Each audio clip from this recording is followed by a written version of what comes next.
thank you for availing yourself today in our masterclass series. And thank you for according to our call. We, Society of Crop Agribusiness Advisors of Kenya, we are a society-based company. We register members who work along the agricultural value chain from production to the final consumer.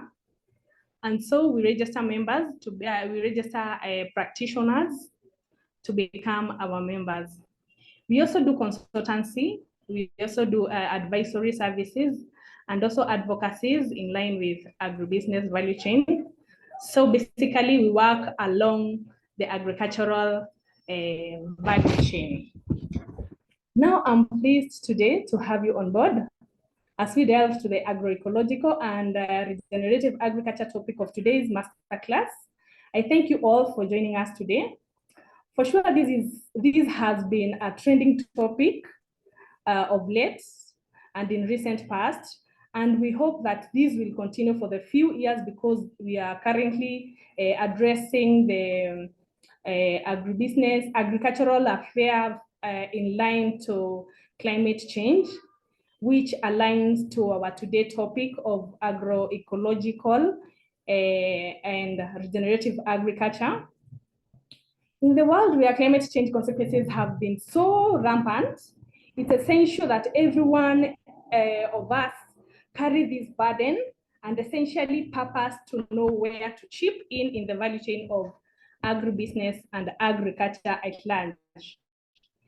This year in August, we were celebrating the World Climate Summit Day, which played a fundamental role in enlightening the world about the climate change, and also in different ways of interventions, among them being whatever that we are about to discuss today about agroecology and regenerative agriculture in line with climate change. Climate smart agriculture, agroecology, regenerative agriculture, sustainable agriculture, as many terms are used to refer to the same concept, is an interesting topic that you all agree with me. And I hope that all will enjoy to learn with me today in the agroecological and regenerative agriculture topic. This topic generally is trending, and according to the UN SDGs, it addresses the SDG 2 about the zero hunger, and also SDG 13, which talks greatly about the climate action, among other SDGs along the brackets. So we therefore feel that it's very important we bring together experts, also innovators, policymakers, practitioners, and passionate individuals whom we share common goals and also common visions. And that's why in our today's masterclass, we explore innovative technologies about the agroecology and also technologies of regenerative agriculture in line to climate change. And so we are very much pleased to have you on board. Kindly feel free to post any question in relation to this topic of what today about agroecology, regenerative agriculture, climate smart, and any other term that describe the same. And now, without much ado, kindly allow me to introduce our today's speaker, who is an agroecological practitioner, Mr. Kali Gideon. Gideon is a graduate of Egerton University with a BSc in Agriculture and Human Ecology Extension. Kali also holds a master's degree in agroecology, so is very well versed of the topic that we are going to discuss today. And the master's degree was done in Uganda Matias University. Kali also is very versatile when it comes to climate smart agriculture, which carries all together umbrellas, agroecology, organic farming, regenerative agriculture, and also sustainable agriculture. Gideon also has been working closely in agroecology and also in organic farms. Thus, he's an agroecology practitioner. And as we talk today, Gideon is furthering his studies in Uganda Matias University, pursuing PhD in agroecology and food systems. So On board with us, we have a very vast person who understands about agroecology and also regenerative agriculture. Thank you all for coming in, and I hope that you learn with me. And I now welcome Gideon to just enlighten us. Welcome, Gideon. Thank you very much, Stella, for welcoming me this evening. And without much ado, going to delve into our today's topic. You will kindly allow me not to use the video because it will lag the audio.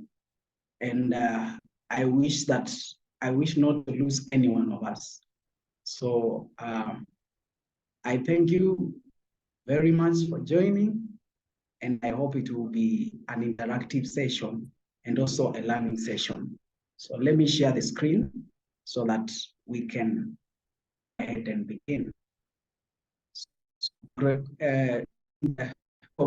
climate change, agroecology, and regenerative agriculture cannot be overemphasized, but everyone should be alert.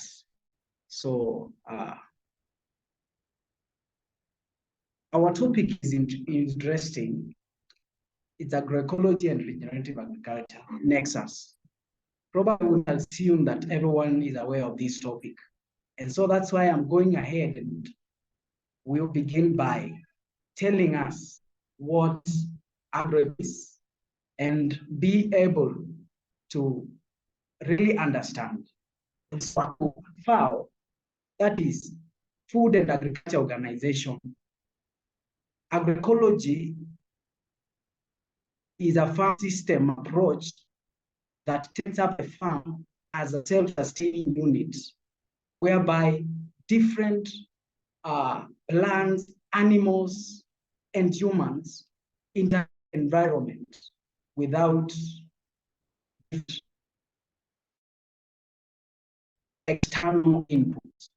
And so, ecology looks at the social lives, it looks at the social concepts and principles that design the management of food and agricultural systems. We cannot talk about sustainable food systems without putting into consideration agroecology. And so, this evening, much people, or most people rather, use the word regenerative agriculture for the term agroecology. But through our presentation today, you will be able to understand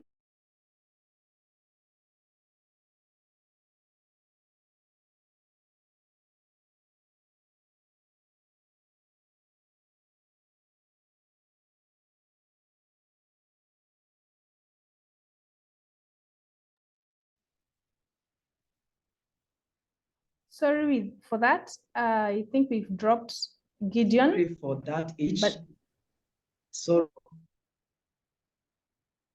sorry for that each. I'm very sorry. My network seems unstable.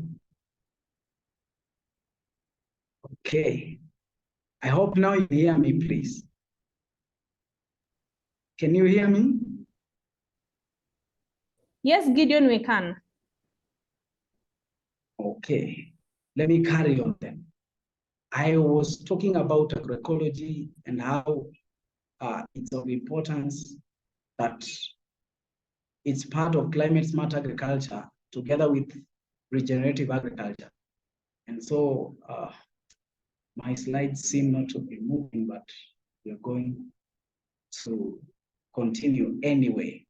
So agroecology is majorly social. It looks at different principles. It looks at different problems that are within our ecosystems, the farm ecosystems. And so I would like to ask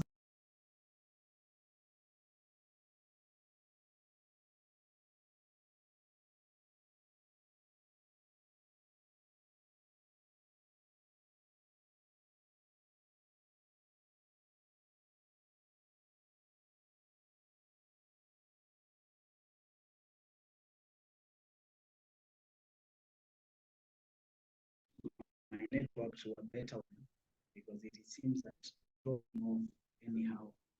But anyway, we'll carry on. So why agroecology? Such an interesting topic to dive into tonight. I would like us to know that there are issues that agroecology is out to address. So, for instance, when we look at the current global threat of climate change, due to erratic rainfall patterns, farmers, and especially smallholder farmers, have found themselves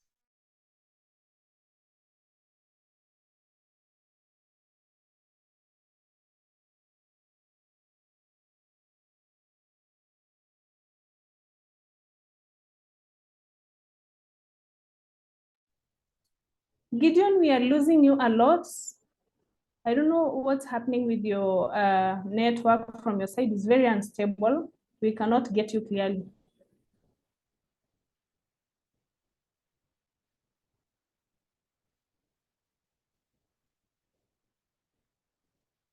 I think we've dropped Gideon, but we hope that he will be joining shortly after this. I don't know what's happening with his network, but we're very sorry for this. We can give him like 30 seconds for him to get back. Gideon?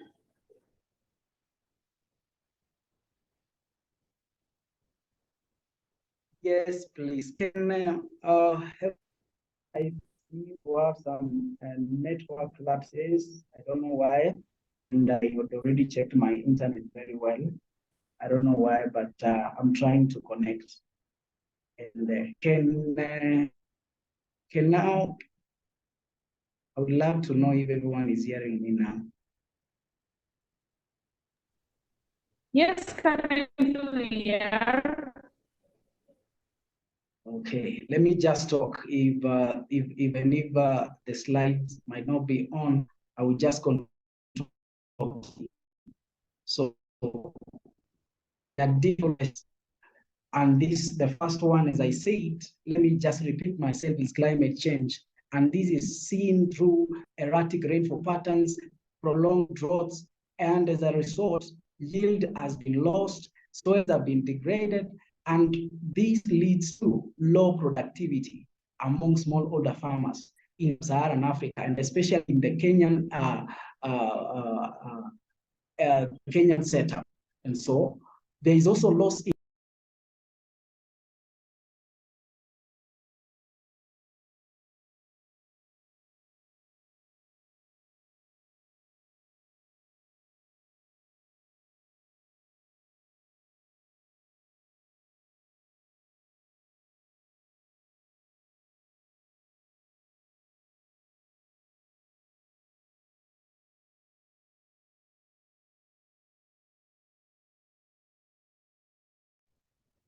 I'm sorry we've lost Gideon again.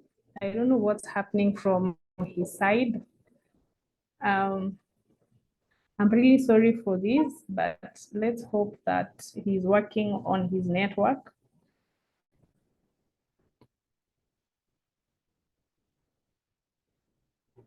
You can just give him like 10 seconds.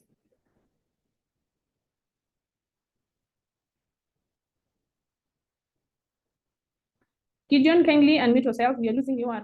I have a better network now. I got a better network. I hope this one will not drop me off again. No. So drop again. I'm sorry, guys. So address various problems and loss in biodiversity. I would like to say that biodiversity is whereby a farm is like a self-running unit, whereby you don't have to do away with some beneficial insects. Rather, you only reduce pest infestation to a certain level that, and so agroecology by ensuring that you solve the problem of monoculture. Monocropping is whereby most farmers, especially if I check it in Kenya, especially the western part of Kenya, you find that they grow maize in large tracts of land. And as a result, they use external synthetic fertilizers. Crops bring out maximum yields. But with agroecology, agroecology is out to ensure that there is less usage of external inputs. There is also soil degradation problem, continuous cultivation, whereby the soil fertility has reduced. And as a result, farmers find themselves purchasing synthetic fertilizers and applying, and at the end of the day, you find 50%. For instance, of nitrogen fertilizers are able to be taken up by crops, and the rest, and it finds itself in our water catchment areas. So agroecology is able to address the issue of soil degradation because the soil is able to build up. The issue of food insecurity. Food insecurity doesn't mean the absence of food, but rather it addresses issues such as, is the food that is available nutritious? Is it safe enough? So through creation of synergy, whereby you bring in different resources, like you incorporate livestock farming with crop farming, whereby the livestock will provide the manure, and the manure will be used to fertilize your crops. So agroecology is out to enhance synergy. So I continue. So the next, I move to the next slide. I hope everyone is getting me very well. And so, there are different of agroecology. So that are key when it comes to climate smart agriculture, and when it comes to small scale. For instance, diversity. There is diversification in the farm, whereby you can do agroforestry, you can do different practices, improving the soil, and also ensuring that if at all one crop is attacked, if at all one crop is lost, then the farmer doesn't encounter total loss, but the farmer depends on that crop that has survived that holocaust. And so there is also, I talked about synergy. Synergy is whereby you combine more than one resources, such as combining annual and perennial crops, so as to realize better yields. And this can be, you can, for instance, you can have perennial crops intercropped with annual crops, whereby the perennial crops will remain in the farm as you harvest the annual crops, and that one ensures proper yields. Efficiency is also another element of agroecology. And so it is good to know that, about they work in together to bring about gender equality. Actually, when we talk about farming, it only appears that some gender, the people who have say, especially when it comes to land ownership, are men. And so women are discriminated. But agroecology is out to bring everyone on board, so that farming is not only for some people, but rather it brings in even that knowledge that women have, they bring it on board. And so when we talk about strengthening resilience, which is also another element of agroecology. For instance, nowadays we are having prolonged droughts, we are having floods. So it's the farms that are going to really be resilient to such happenings, to such unpredicted happenings, are those farms that are agroecology friendly, because they can be able to fight those shocks and still be able to bring about good production. And so when you strengthen resilience also, you touch on soil health, you touch on animal health, you bring in these different aspects of biodiversity. And remember, a farm will function as an ecosystem, and therefore you will end up providing the various ecosystem services. And so, just to finish up on the elements of agroecology, when we talk about improvement of resource efficiency, is whereby you don't just mine nutrients.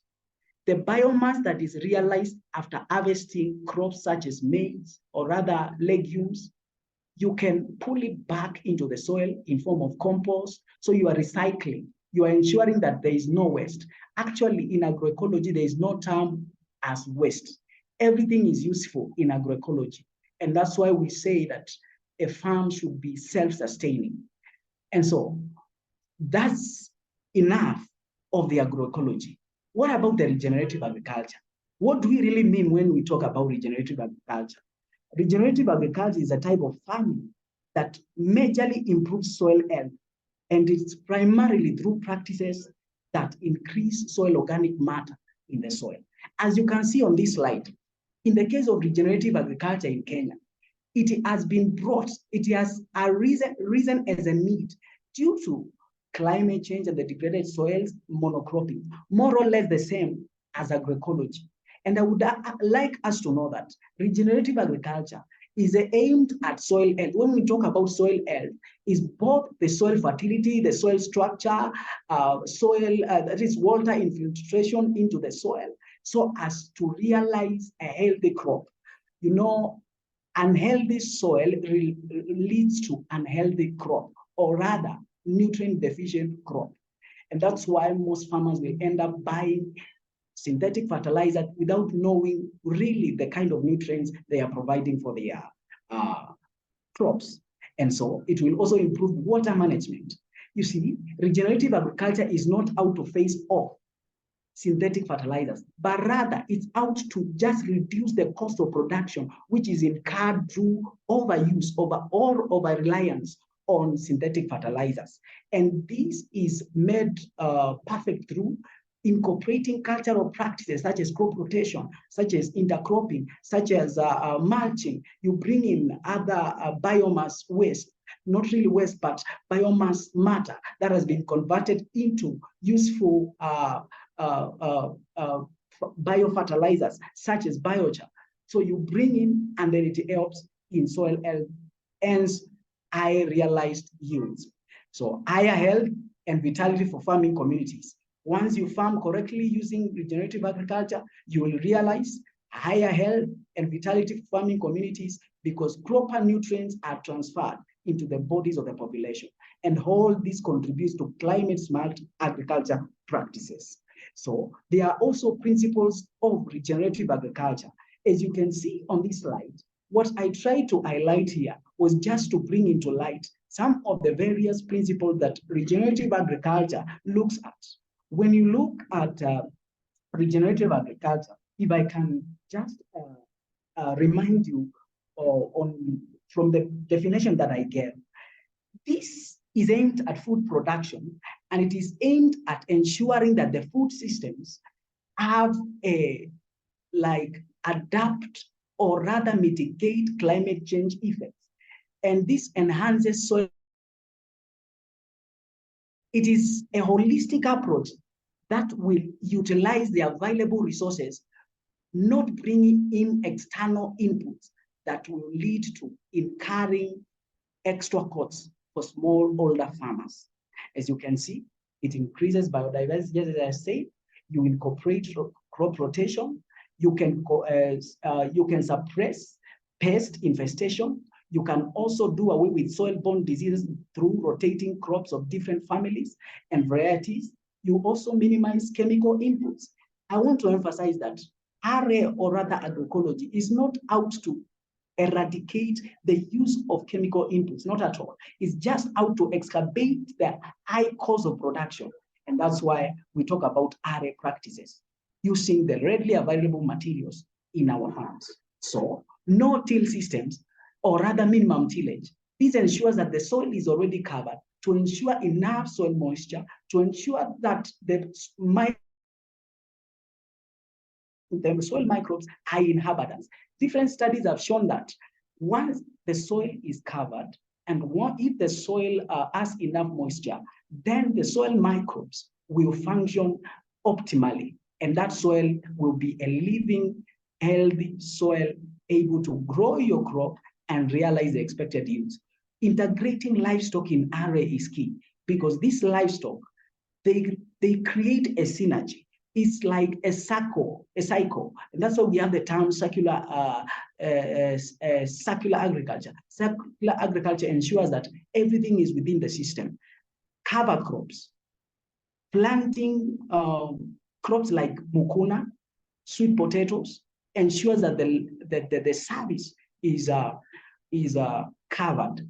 This not only covers the service, but also ensures that food security is maintained all through, because if one crop fails, then the other, the farmer is able to realize. And those are just some of the various principles of regenerative agriculture. So we just dived into regenerative agriculture principles, but now they are the practices whereby different farmers are putting into practice. For instance, agroforestry. Agroforestry is integration of crops together with trees, either fruit trees or rather nitrogen-fixing trees, like the Grevillea.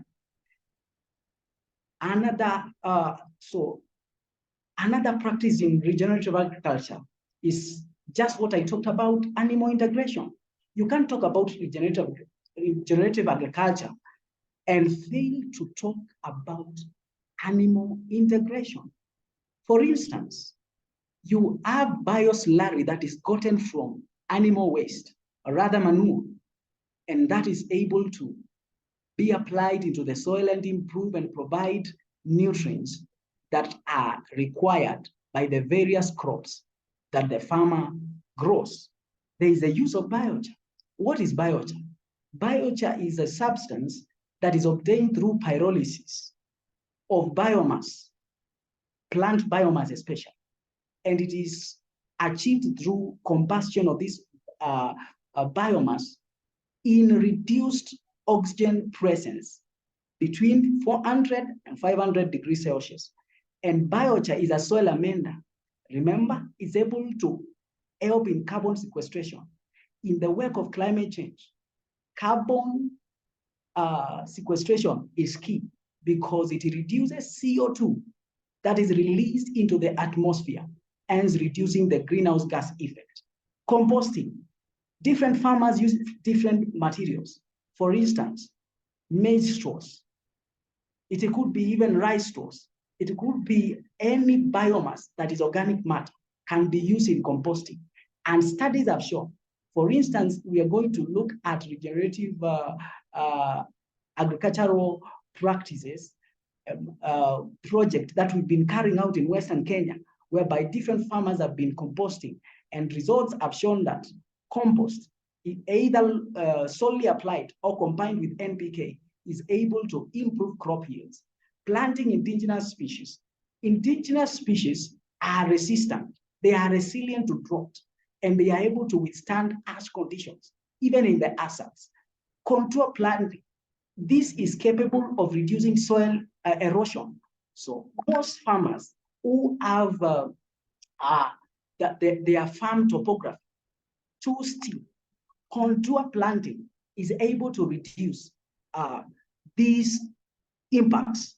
And so conservation agriculture is also part of it, whereby I had already said that you ensure no-till, or rather there is minimized tillage, and then there is pasture cropping. For instance, there are farmers in RIAM's project that we are doing in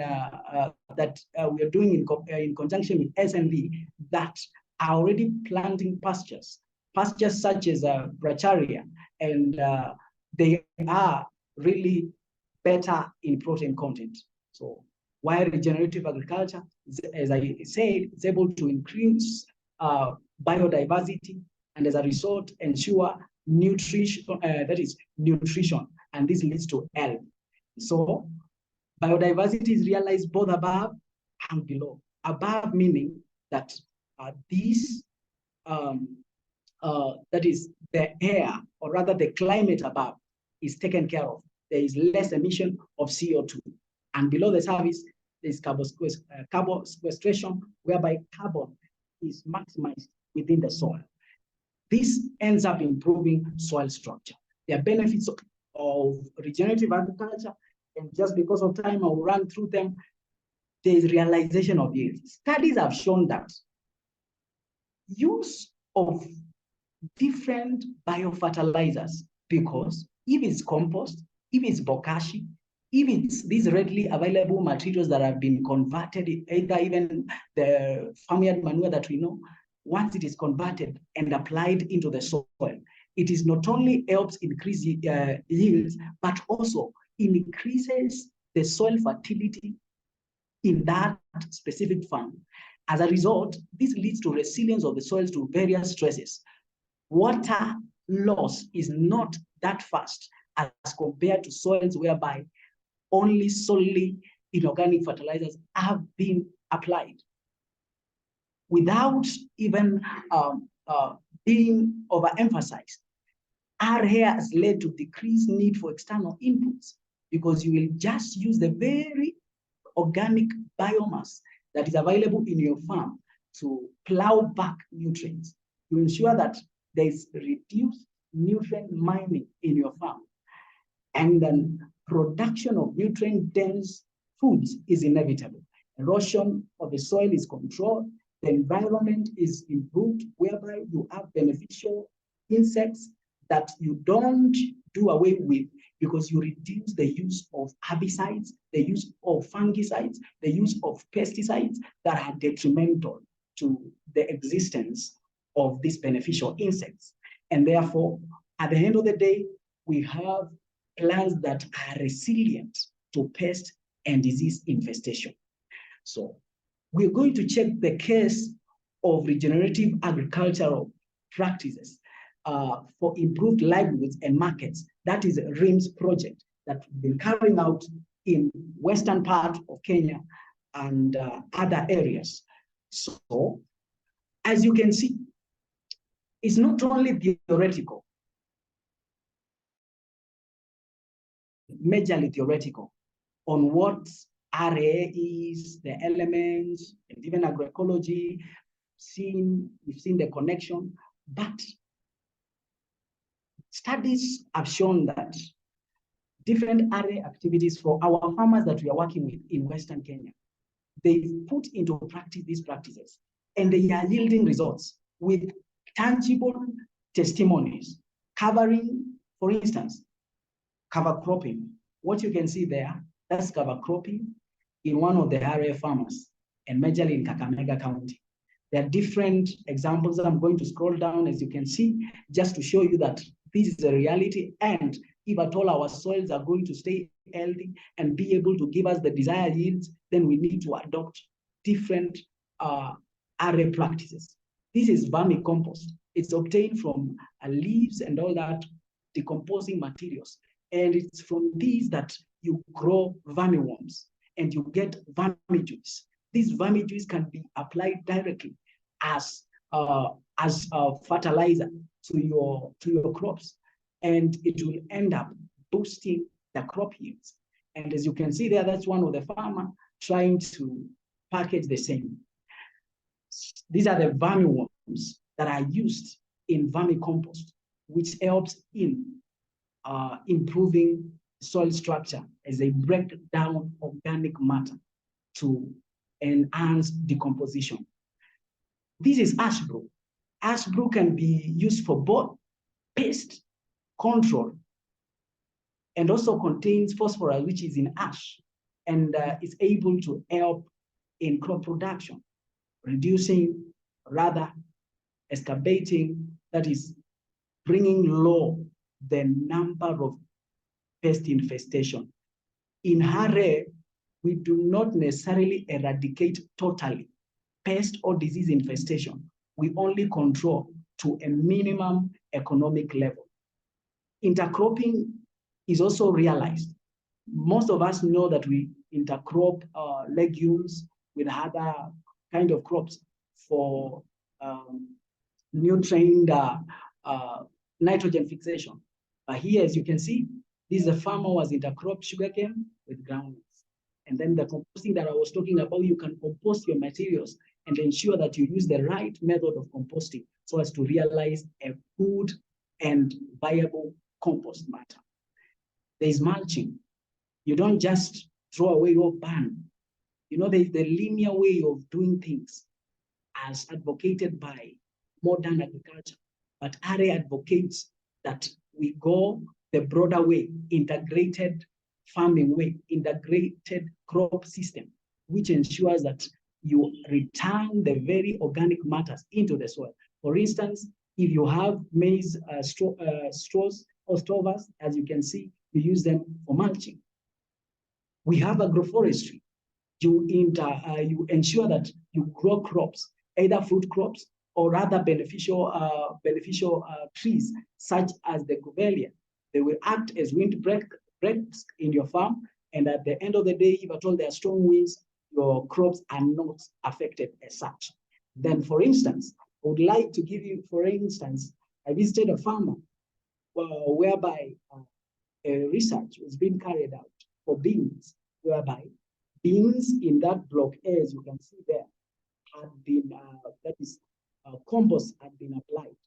In B, that's an amendment, that's a plot B where there was no application of any amendment or other treatment. And you can see the difference is clear, that the soil where compost was applied, the bean plant did well. And even the pods and the green coloring matter was wonderful, as you can see. And as I conclude, more activities that we are doing in RIMS project. For instance, this is one of our farmers, lead farmers in Uasin Gishu County, and she's doing wonders in her farm using ARE practices. Remember, ARE and agroecology do not champion the total eradication of synthetic inputs, but rather only focuses in reducing the same so as to lower the cost of production. And it will be good to champion for ARE wherever you are. Thank you very much.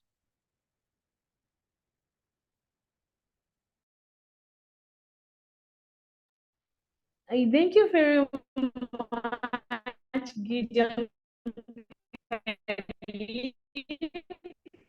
for your presentation with the regenerative agriculture. I hope everyone has learned doing SOCA in RIMS project with SNV and IKEA in Western Kenya. That is really commendable job, and the results can be clearly seen from the photos and whatever and what you have just presented to us.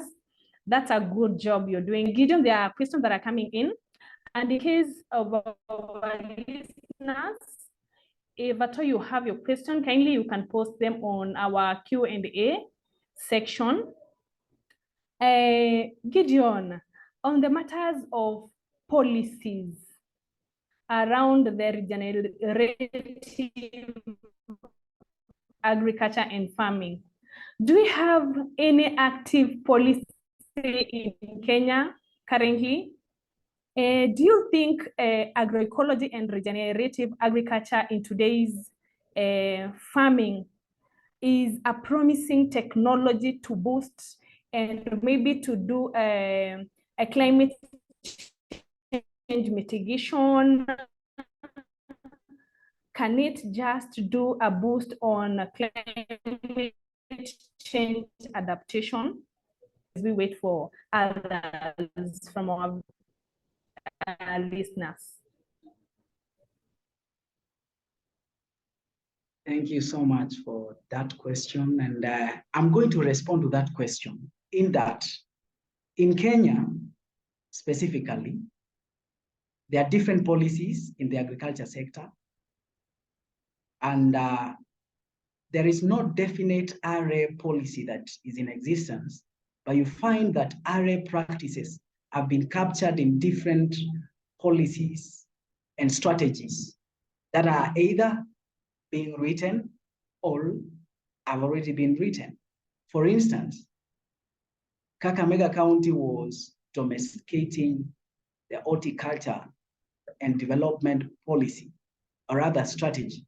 And within that strategy, which SOCA, SNB, DICA was part, it was able to incorporate a chapter under production and really brought out RA as an alternative to curb different production issues among farmers in Kakamega County. And generally also to bring out a point is that for Murang'a County has already come up with an Agroecology Act that is active waiting implementation, and also an agroecology policy that is up and waiting full implementation, and it will be tested for a period of 5 years. I also tend to believe that Vihiga has also come up with an agroecology policy, and Kakamega County is also championing to have to start drafting an agroecology policy on the same. And so the other question was that, do I think whether RA will mitigate climate change? Indeed, in the RIMS project, GLUC has carried out research, and from the results, it's good to note that RA is able to, through composting, through other technologies, carbon sequestration is enhanced, and reduction of greenhouse gases. So that shows that RA is capable of mitigating and as well creating a good environment to adapt to climate change.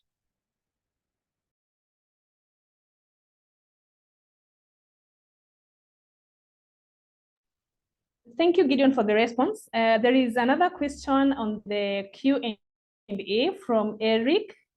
Eric is asking, is there a clear distinction between regenerative agriculture and bio-intensive agriculture? It seems to him that there is a thin line meet. So how would you say about regenerative agriculture and bio-intensive agriculture? Okay, bio-intensive agriculture is whereby if I check out the difference between bio-intensive and RA, intensity could be through modernization, but RA is out to ensure minimum tillage and also either minimum tillage or no tillage at all. But bio-intensive is whereby there are, of course, biofertilizers that have been commercialized. And RA is also championing the same, because we are just producing biofertilizers in a small scale way, whereby we reduce the cost of production, and that we give a farmer an option that they can produce these biofertilizers in their own farms without incurring extra costs. So bio-intensive agriculture, or rather practices, if they are incorporating biofertilizers and they are ensuring that at the end of the day there is little disturbance of the soil, which is not the case. So much disturbance of the soil opens the soil up, and much carbon in form of CO2 is lost into the atmosphere, and that contributes into CO2, that is greenhouse gas emissions, but for the yields might be realized, but that's detrimental to the environment.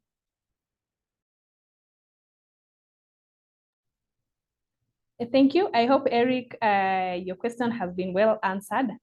Gideon, kindly, you can slide back to the photos. as we ask more questions. I can see more questions are coming in.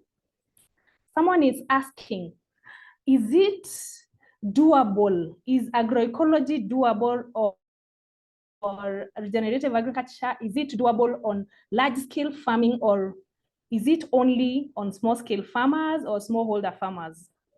And again, another question. Eric is appreciating that most grants currently are addressing current reduction of carbon footprint. There was an ash concentrate you shown in your slides. You can just slide back to that photo, Gideon. Could this lead to a commercial value and still reduce carbon footprint? That's what Eric is.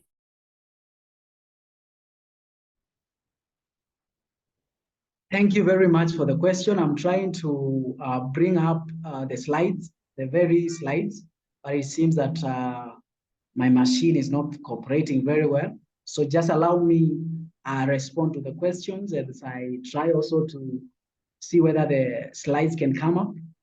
But I appreciate and thank you for the questions. Large scale, small scale. Is array or rather agroecology doable in large scale? Yes, I will say confidently that agroecology is doable. You know, agroecology is not new. Agroecology is something that has been there, the various practices that have been there. Agroecology majorly synthesizes the traditional cultural knowledge with existing technologies. And this is visible in that we are already getting biofertilizers that are majorly agroecologically friendly. And this can be applied on crops, can be applied on large scale. And even if you plant your plants, or rather your crops, you can still integrate them. But remember, whatever happens out there, whether agroecology is doing well large scale or small scale, people will always have their centered interest at first. And so we who are doing array, we champion for it because we know it's working. And if it's well adopted, the yields are there, studies are there. The research that we've carried out in RIMS, that has been carried out in conjunction with the SNV, ICARE, GLUG, it shows through the various results that these can be extrapolated into massive acres. And about the ash bream, this ash bream, depending on the available amount of ash, is a technology that I think should be dived into. And you see, that's why we talk about commercialization when we talk about circular economy, because circular economy is one of the principles or rather elements of agroecology. It talks about linking producers and consumers, whereby you ensure that even they are producers for commercial purposes. And we invite them that have interest, and we may dive more into this area and look at it critically. Thank you. Thank you, Gideon. You've talked about regenerative agriculture. You're doing that in Western Kenya together with SNV. How is ARI received in Western Kenya? How is it appreciated? Do farmers appreciate agroecology and regenerative agriculture, or do they just conform to their old days of farming? How would you say they are responding to the ARI?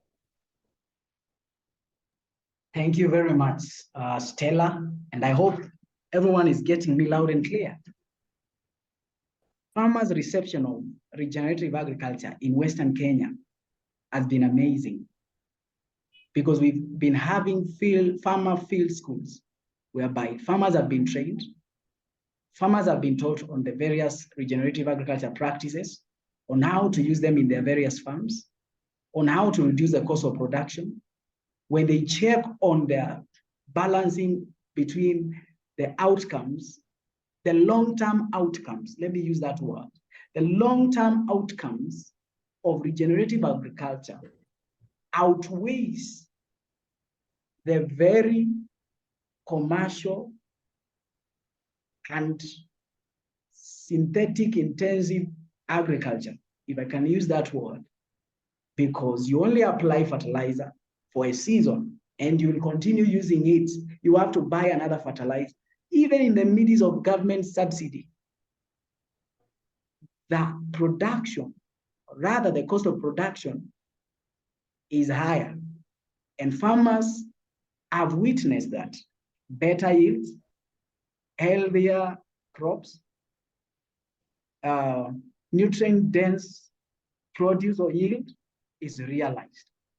For instance, I just met a farmer today who told me that our potatoes, as she grew by just applying manure and compost at some point, that the surrounding farmers were amazed because of the sizes, because also of the taste, and they were willing to continue embracing regenerative agriculture. And this can be increased through bringing on board good governance, which is also part and parcel of the elements of agroecology. Thank you. Thank you, Gideon, for that. Thank you for your presentation.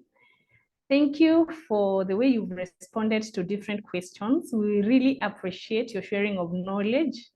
Looking around me, I cannot see any other question posted anywhere on these platforms.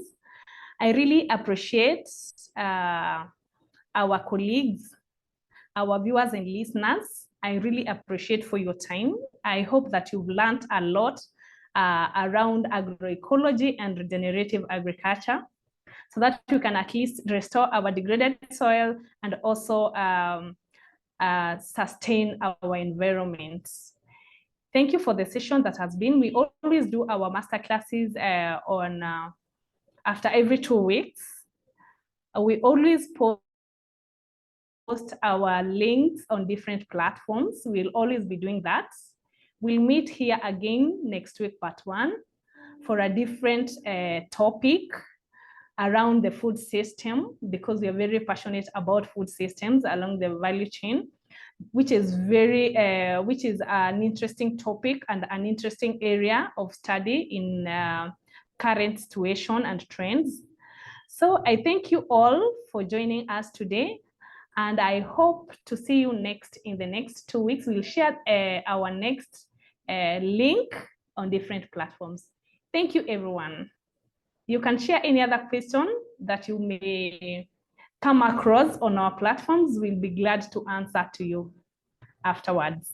Thank you, everyone, and thank you for joining. See you. Enjoy your evening.